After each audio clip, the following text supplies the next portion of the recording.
जैसे ही इसहाक का plane frown को छुआ, वैसे ही बुर्मिस मिलिट्री और शैन इंडिपेंडेंस आर्मी और ताचिलैक के बीच युद्ध छिड़ गया। धमाकेदार गोलियां वहां चलने लगी। ताचिलैक की ओर जाने वाली सभी विमानें रद्द कर दी गई। इसहाक हमसे अलग हो गया और उस तक पहुंचने का हमारे पास कोई रास्ता नहीं बचा।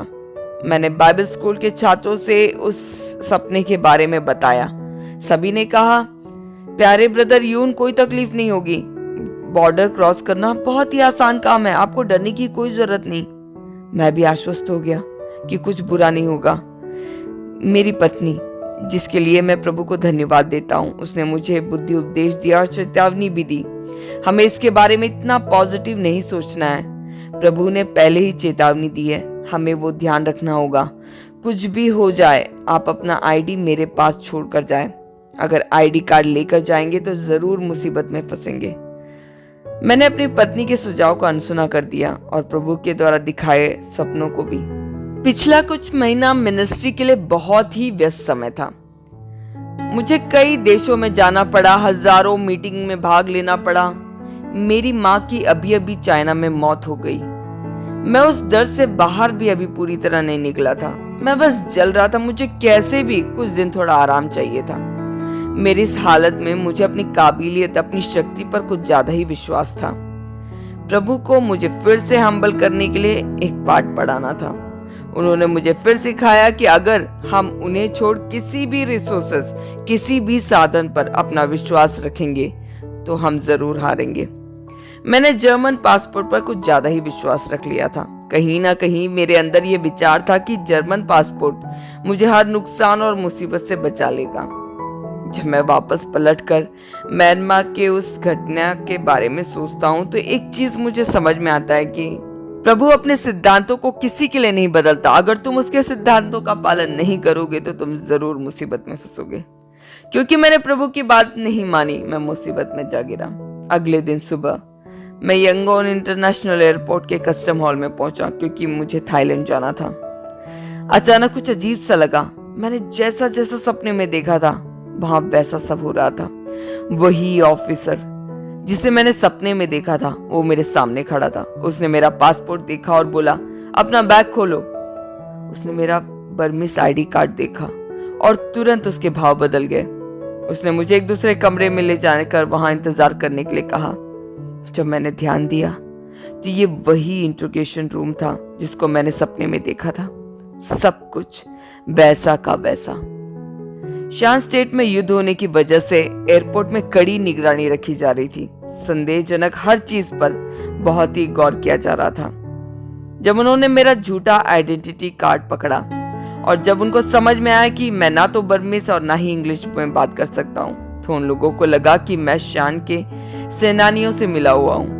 उन लोगों ने मेरे जर्मन पासपोर्ट पर जरा भी ध्यान नहीं दिया क्योंकि उनको लगा कि ये नकली है। जब मैं अकेले उस कमरे में इंतजार कर रहा था तब मेरा दिल दुख से भर गया। मैंने प्रभु से अपने घमंड और अनाज्ञाकारिता के लिए माफी मांगी। मैं जोर जोर से फूट फूट कर रोने लगा। मैंने कहा, प्रभु मुझे माफ कर दीजिए। मैंने आपकी चेतावनी को अनसुना कर दिया। आपके द्वारा दिए जाने वाले हर सजा को मैं कबूल करता हूँ। ये दूसरी बार हुआ कि मैं इसलिए पकड़ा गया क्योंकि मैं इतना जल रहा था कि मेरे कान प्रभु की चेतावनी को सुनकर भी बंद पड़े थे। चाइना में 1991 में मेरा दूसरी बार जेल जाने का यही कारण था क्योंकि मैं इतना जल रहा था कि मैंने अपनी शक्ति पर ज्यादा यकीन किया। मैंने अपना पाठ अच्छे से नहीं पढ़ा था। अगर आप लोग प्रभु के राज्य के सेवक हैं या कभी भी प्रभु की सेवकाई करना चाहते हैं तो मैं आपको अपने उन शब्दों से आगाह करा दूं जिसे मैंने वहां इंट्रोगेशन रूम में बैठकर लिखा। मैंने एक बड़े से पत्र में ऐसा लिखा, सावधान सावधान सावधान। प्रभु के सेवकों, कभी भी प्रभु के सिद्धांतों की अवज्ञा न करना। वो क्रिश्चियन जो पब्लिक मिनिस्ट्री में है उनको परेशानियों में गिरने का खतरा ज्यादा है क्योंकि वो बड़ी आसानी से टेम्प्ट हो सकते हैं। जब लोग उनकी तारीफ करने लगे, ताली बजाए। अगर तुम एक प्रीचर हो तो सावधान, तुम रोकर प्रभु से मदद की पुकार करो ताकि तुम सिर्फ प्रभु की आवाज सुनो, ना कि भीड़ की जो तुम्हारे पीठ को थपथपाएंगे और तुम्हें एक कुर्सी में बैठाएंगे। प्रभु के सिद्धांत हमारे सिद्धांतों से अक्सर अलग होते हैं। जब हमको लगता है कि लोग हमें पसंद करें, हमें अपनाएं, तब यीशु लूका 6:26 में सिखाते हैं कि हाय हो तुम पर जब सब मनुष्य तुम्हें भला कहे। कभी भी प्रभु के बुलावट, उनके उपकारों से तृप्त मत होना, बल्कि सिर्फ खुद यीशु मसीह पर संतृप्त होना। कई लोग प्रभु की आवाज सुनते हैं कि वो उन्हें उनके राज्य के लिए मछली पकड़ने के लिए बुला रहे हैं। मरकुस 4:35 में शिष्यों ने सुना, यीशु ने कहा, आओ हम पार चले, और वो लोग जैसा वह था वैसे ही उसे नाव पर साथ ले चले। यीशु जल्द सो गए और तब बड़ी आंधी आई। जब तुम मिनिस्ट्री के लिए बाहर निकलो तो यह बात सुनिश्चित कर लो कि यीशु तुम्हारे नाव में सो तो नहीं रहे हैं। हो सकता है कि तुम अपने नाव को चलाने की कोशिश कर रहे होंगे, अपनी मिनिस्ट्री को अपने खुद की ताकत से चला रहे होंगे, मगर जब तक यीशु सो रहे हैं तुम ज्यादा दूर नहीं जा सकते। शिष्यों ने जाना कि लहरें इतनी जोर से नाव से टकराई कि वह पहले ही पानी से भर गई। यीशु को जगाओ और जो भी कार्य तुम करो सब में उनको अपना गुरु और प्रभु बनाओ। कई चर्च, कई मिनिस्ट्री ने अतीत में यीशु को अपने बीच में बुलाया तो जरूर था, मगर आज वो खुद की ताकत से, खुद की योजना से उसे चला रहे हैं और यीशु उनके बीच सो रहे हैं। जल्द ही एयरपोर्ट पुलिस के 3 गार्ड उस इंट्रोगेशन रूम में आए और बर्मीज और इंग्लिश में सवालों की झड़ी लगा दी। मैं उनके द्वारा कहे एक शब्द को भी नहीं समझ पा रहा था, जो उनके गुस्से को और बढ़ा रहा था। उन लोगों ने मेरे बैग की तलाशी ली और उसमें से उनको मेरे परिवार के साथ म्यांमार में खींची हुई कुछ तस्वीरें, कुछ अनाथालय के, कुछ दोस्तों के साथ, तो कुछ ग्रामीण दृश्यों की तस्वीरें मिली। ये तस्वीरों से पुलिस को ये पक्का विश्वास हो गया कि मैं एक विदेशी जासूस हूँ या तो कोई पत्रकार हूँ। वो लोग मेरे साथ कठोरता से पेश आने लगे। मेरे पासपोर्ट में उनको पता चला कि पिछले 2 साल में मैं 8 बार म्यांमार आ चुका हूँ। ये 8वां बार मैं अपने परिवार से मिलने गया था, मगर पुलिस के लिए ये एक ठोस सबूत था कि मैं किसी गैर कानूनी काम में शामिल हूँ। उन लोगों को मेरे बैग से कई क्रिश्चियन लीडरों का नाम और नंबर भी मिला। अगले दिन ही पूरे देश के कई पास्टरों से पूछताछ शुरू हो गई ताकि ये जान पाए कि मैं कौन हूँ। जैसे ही पुलिस को ये पता चला कि मेरा परिवार म्यांमार में रह रहा है, तो उन लोगों को ढूंढने का काम शुरू कर दिया गया।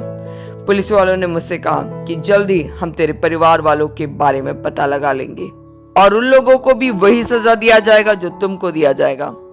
मुझे तब तक ये नहीं पता था कि मेरी पत्नी और बेटी का फ्लाइट कैंसिल हो गया है और वो लोग अभी भी म्यांमार के अंदर है। मैंने कहा, मैं आप लोगों को आश्वासन देता हूं कि मेरा परिवार इस देश में नहीं है। वो पहले ही जर्मनी चले गए और वहां की सरकार ने उन लोगों को अपना लिया है। जब उन लोगों ने मेरे आत्मविश्वास को देखा तो यकीन कर लिया कि मेरा परिवार जरूर यहाँ से निकल चुका है। मेरे हाथों को पीछे कर हथकड़ी लगाई गई। मुझे एक पैर में खड़ा रहने के लिए मजबूर किया गया। सुबह के 11 बजे से अगले दिन के 5 बजे तक पूरे 30 घंटे वो लोग मुझे लगातार लंबे डंडे से मार रहे थे। बार बार मुझे लात भी मार रहे थे। मेरा हाथ, मेरा पीठ, पैर, गुप्तांग, मेरा गला, सिर, सब घाव और खून से भर गया। अगर मैं जिस पैर में खड़ा था उस पैर को बदलने की कोशिश करता तो वो लोग फिर मारते और पूछते कि पैर बदलने की अनुमति तुझे किसने दी। वो कमरा बहुत गर्म और उमस से भरा हुआ था। 30 घंटे से मुझे ना खाना, ना एक बूंद पानी दिया गया। मेरे होंठ सूख चुके थे। मेरा गला पानी के लिए रो रहा था, मगर मुझे नहीं दिया गया। इसके बीच मुझे कई बार टॉयलेट जाना था तो वो लोग मेरा सिर एक शर्ट में ढक कर ले जाते थे ताकि किसी को मेरी पहचान ना हो। जैसे जैसे घंटे बीत रहे थे, मैं एक पैर में खड़े रहने के लिए पूरी कोशिश कर रहा था। पुलिस एक तरह से मेरे शरीर पर अपना काम भी कर रही थी। मैंने दर्द की तरफ से ध्यान हटाने के लिए यीशु पर ध्यान केंद्रित किया। मैं अपनी यातनाओं को यीशु की यातनाओं से तुलना करने लगा। यीशु ने यातनाएं इसलिए सही क्योंकि वो परमेश्वर की आज्ञाओं का अनुसरण कर रहे थे, और मैं इसलिए ये यातना सह रहा हूं क्योंकि मैंने प्रभु की आज्ञाओं को नहीं माना। एक तरह से कहूं तो ये मार मेरे चाइना में पड़े मार से तो बेहतर ही था। ये लोग कम से कम बिजली का शॉक तो नहीं दे रहे थे, क्योंकि उन लोगों को लग रहा था कि इस युद्ध के समय मैं एक जासूस हूं, इसलिए वो कोई कसर नहीं छोड़ रहे थे। मुझे पता था कि अगर ये लोग मुझे ऐसे ही मारते रहे तो शायद मैं मर भी जाऊं, मगर मेरे दिल के अंदर मैं इस बात को भी जानता था कि मेरे स्वर्ग जाने का समय अभी नहीं हुआ है। मैं रोने लगा, मेरा दिल बहुत भारी था। मैं अपने दिल की गहराई से रोने लगा। मेरे प्रभु, तूने मुझे क्यों त्याग दिया? क्या अब फिर तू कभी मेरा उपयोग नहीं करेगा? मुझे माफ कर दे पिता, प्लीज अपने दिल को फिर से मेरे साथ बांटे। वो लोग मुझे मार रहे थे और मैं अंदर अपने पापों की माफी मांग रहा था, प्रभु के दया की लहर के लिए दुआ मांग रहा था। एक दृश्य मेरे जहन में एक पल के लिए चमका। प्रभु ने मुझे दिखाया, मूसा जंगल में अकेले भेड़ों को चर रहा था, बिल्कुल अकेला, उसके साथ कोई भी नहीं जिससे वो बात कर सके। मूसा पर प्रभु का भरोसा कि वो फिरौन के कोर्ट में बात करेगा, उससे पहले मूसा को अकेले उस जंगल में भेड़ों को चराने में अपनी विश्वसनीयता को दिखाना ही था। उसी तरह प्रभु मुझसे देखना चाहते थे कि इस विदेश में जहां मैं किसी से बात नहीं कर सकता, यहाँ मैं कितना विश्वसनीय रहूंगा, ताकि वो मुझे भीड़ के सामने फिर से उनके नाम के लिए खड़ा करे। मुझे बड़ी तसल्ली मिली, प्रभु ने मुझे नहीं छोड़ा। मारपीट खत्म होने के बाद उन लोगों ने मुझे जेल के सेल में डाल दिया। प्रभु, मैं धन्यवाद देता हूं तेरी धार्मिकता के लिए। प्रभु, मैं धन्यवाद देता हूं तेरी विश्वसनीयता के लिए। प्रभु, मैं धन्यवाद देता हूं तेरी दया के लिए। मेरे दिल की गहराई से मैं तुझे धन्यवाद देता हूं। डेलिंग के द्वारा लिखा गया नोट। जब मुझे पता चला कि यून फिर से गिरफ्तार हो गया, मुझे बहुत पछतावा हो रहा था कि प्रभु ने हमें चेतावनी दी थी, मगर फिर भी मैंने यून को आईडी कार्ड ले जाने दिया। जब वे चाइना में पकड़े गए थे तब हम कुछ नहीं कर सकते थे, मगर इस बार की गिरफ्तारी सुसमाचार के लिए नहीं बल्कि हमारी बेवकूफी की वजह से था। मैं खुश थी कि हम जर्मनी जाने वाले हैं, हम साथ में एक परिवार की तरह रहने वाले हैं, हमारी जिंदगी सुरक्षित हो गई। मगर अब हमारी सारी योजनाएं चकनाचूर हो गई। मुझे लगता था कि ये घटना हमें जताने के लिए, हमें जगाने के लिए था, क्योंकि हमें लगा था कि एक बार हम पश्चिम में चले जाएंगे तो हमारी जिंदगी आसान हो जाएगी। मगर हमने जाना, चाहे हम कहीं भी क्यों ना हो, परीक्षाएं तो आती रहेगी। युद्ध शुरू हो जाने की वजह से हम सफर नहीं कर सकते थे।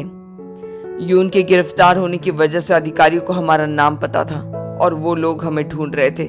हमें बताया गया कि कोशिश करें कि यात्रा के समय ऐसे किसी वाहन का उपयोग ना करें जिसमें हमारा आईडी दिखाना पड़े, नहीं तो हम पक्का पकड़े जाएंगे और हमें वापस चाइना भेज दिया जाएगा और वहां हमें बहुत कठिन सजा मिलेगी, क्योंकि हम चाइना से कानूनी तरह से बाहर नहीं निकले थे। मुझे यकीन ही नहीं हो रहा था कि ये सब हमारे साथ हो रहा है। इतने सालों से यून के साथ एक जीवन बिताने का मैं इंतजार कर रही थी और अब वो सपना और दूर जाता नजर आ रहा है। मेरा पति जेल में है, किसी को नहीं पता कि उनके साथ क्या होगा। युद्ध के बीच में इसहाक हमसे अलग हो गया है और उस तक पहुंचने का हमारे पास कोई रास्ता भी नहीं है। 2 हफ्ते हम छुपते छुपाते दौड़ते रहे, दुआ मांगते रहे कि कोई भी हमसे हमारा आईडी कार्ड ना पूछे। यिलिन और मुझे एक गाड़ी के पीछे बैठाया गया जो कि एक लंबा यात्रा कर थाईलैंड के बॉर्डर में पहुंचेगा। क्रिश्चियन दोस्तों ने हमारे लिए कुछ ऐसे लोगों का इंतजाम भी किया जो हमें थाईलैंड के पहाड़ को चढ़कर क्रॉस करने में हमारी मदद करे। हमें पहाड़ के बीच में एक झोपड़ी में ठहराया गया। जो हमारा मार्गदर्शन कर रहे थे उन लोगों ने हमें कहा कि हम यहीं रहें जब तक कि वो लोग लौट ना आए। हर एक दिन उस झोपड़ी में ऐसा लग रहा था जैसे मानो सदियों हो। हम बहुत दुआ मांगते मगर हम बेचैन थे। हमें पता था कि हम एक आत्मिक युद्ध में थे। शैतान एक साथ जितना वो फेंक सकता है सब हम पर फेंक रहा था। एक दिन आधी रात को हम जगे हुए ही थे तब बर्मीज लोग आए और हमसे बोले, यही समय है यहाँ से निकलने का। उन्होंने कहा कि हमारे मुंह से एक शब्द भी नहीं निकलना चाहिए और हमें हमारे चप्पलों को उतार नंगे पांव चलना होगा। बाद में उन्होंने हमें बताया कि वो लोग रात ढलने का इंतजार कर रहे थे ताकि बॉर्डर के गार्ड की नजर से बच पाए। ये लोग अवैध घुसपैठ थे। उन्होंने बताया कि हमारे चप्पलों की आवाज ना आए इसलिए ही हमें नंगे पैर चलने के लिए कहा गया। 3 आदमी बड़े चाकू का इस्तेमाल कर जंगल में रास्ता बना रहे थे। वहां से पहले कोई नहीं गया था। घंटों हम उस अंधेरी रात में चलते रहे। ये सब अंधेरे में होना था। मैंने पूरी रात एक भी इंसान को नहीं देखा। एक समय ऐसा भी आया कि झरने के पास से गुजरते हुए हम कई बार फिसले, पेड़ों की टहलियों और पत्थर के सहारे फिर अपने आप को संभालते। पूरा रात मैं अपने दिल में रो रही थी, मगर मेरे मुंह से एक आवाज नहीं निकली। मैं धीरे धीरे इस चुप्पी में अपनी भावनाओं को प्रभु के साथ बांट रही थी। उस दिन मेरा जन्मदिन था। शारीरिक रूप से पूरी घटना बहुत कठिन था। इतनी गर्मी और उमस की वजह से हम पसीने से पूरे गीले हो गए। यीलिंग का पैर पत्थर से टकरा कर कट गया। 10 साल की बच्ची का इतना शारीरिक, मानसिक और आत्मिक तनाव को झेलना सबके बस में नहीं होता है। प्रभु ने हमें संभाले रखा। आधी रात पवित्र रूह ने मुझे एक वचन दिया जिसके बारे में मैंने सालों से सोचा भी नहीं था। यशायाह 30 का 20 और 21, चाहे प्रभु तुझे विपत्ति की रोटी और दुख का जल भी दे, तो भी तुम्हारे उपदेशक फिर ना छिपे, और तुम अपनी आंखों से अपने उपदेशक को देखते रहोगे। और जब कभी तुम दाहिनी या बाई ओर मुड़ने लगो, तब तुम्हारे पीछे से यह वचन तुम्हारे कानों में पड़ेगा, मार्ग यही है, इसी पर चलो। 20 साल पहले जब पहली बार मैंने हैनान में प्रभु पर विश्वास किया था, तब कई बार मैं रात के अंधेरे में प्रेयर मीटिंग से वापस घर आती थी। तब एक प्रकाश का मुझे रास्ता दिखाते हुए मैंने महसूस किया था। मगर अब सालों हो गए, ऐसा कुछ अनुभव नहीं किया। मगर अब फरवरी 2001 भोर फटने से पहले यशायाह से वो वचन देने के बाद मैंने वही प्रकाश को मुझे पहाड़ में रास्ता दिखाते हुए पाया। ये प्रकाश पूरे समय नहीं होता था, मगर जब मैं ये सोचती थी कि इधर चलना है या उधर, तब ये प्रकाश मुझे सही रास्ता दिखाता। सूर्य उगने के थोड़ा पहले 6 घंटे चलने के बाद हम थाईलैंड के अंदर पहुंच ही गए। हमारे मार्गदर्शक भी अपने रास्ते निकल गए। हम अभी थाईलैंड में हैं। हमारे पास कुछ नहीं है, न चप्पल, ना कोई दस्तावेज। हमारे कपड़े फटे, हमारे हाथ पैर में घाव है जिसमें धूल और सूखा खून चिपका हुआ है।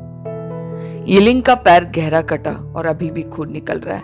मुझे नहीं पता मेरा पति कहाँ है, मेरा बेटा कहाँ है। थाईलैंड के क्रिश्चियन दोस्त हम तक पहुंचे। इसहाक भी वहां पहुंचा और हम अभी चियांग माई, जो कि थाई सिटी के उत्तरी भाग में है, वहां हैं। कई दिन बाद बैंकॉक के जर्मन एम्बेसी की मदद से हम लुफ्तांसा एयरलाइन के विमान में बैठ फ्रैंकफर्ट जर्मनी पहुंच गए। बहुत सारी परेशानियों को झेलकर आखिरकार हम पश्चिम में हैं। बड़े ही दयालु जर्मन क्रिश्चियन दोस्तों ने हर मुमकिन कोशिश की कि हम अच्छा महसूस करें।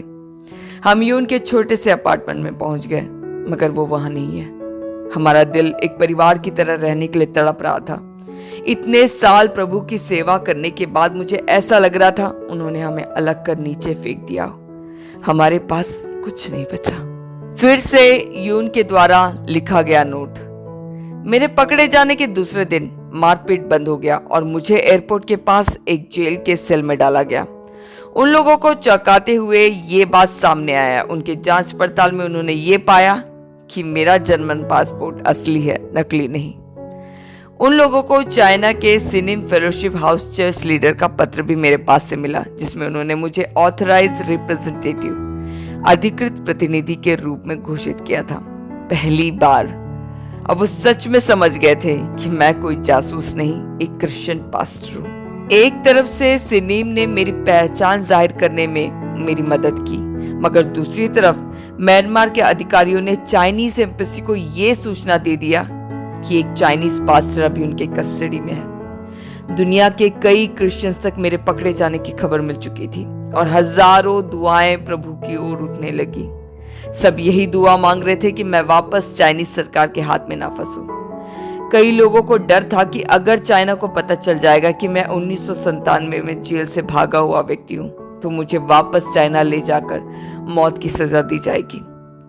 कुछ दिन बाद पुलिस स्टेशन के वार्डन ने मुझे बताया कि मुझसे मिलने जर्मनी एम्बेसी से कोई आया है। ऑफिसर्स ने मुझसे पूछा कि मैं कैसा हूँ। वो लोग मेरे लिए कुछ भोजन और कपड़े भी लेकर आए थे। मुझे पता चला कि चाइना एम्बेसी से भी लोग अगले दिन 10 बजे मुझसे मिलने आने वाले हैं। मुझे डर लग रहा था। मैंने रोकर दुआ मांगी, प्रभु तेरी इच्छा पूरी हो जाए। जब उसी दिन शाम को बर्मीज क्रिश्चियन दोस्त मुझसे मिलने आए, तो मैंने उनसे कहा कि चाइनीज एम्बेसी से कुछ अधिकारी कल सुबह मुझसे मिलने आने वाले हैं। हालात की गंभीरता को समझ मेरा दोस्त उसी समय जर्मन एम्बेसी गया और उन लोगों को इस बात की सूचना दी।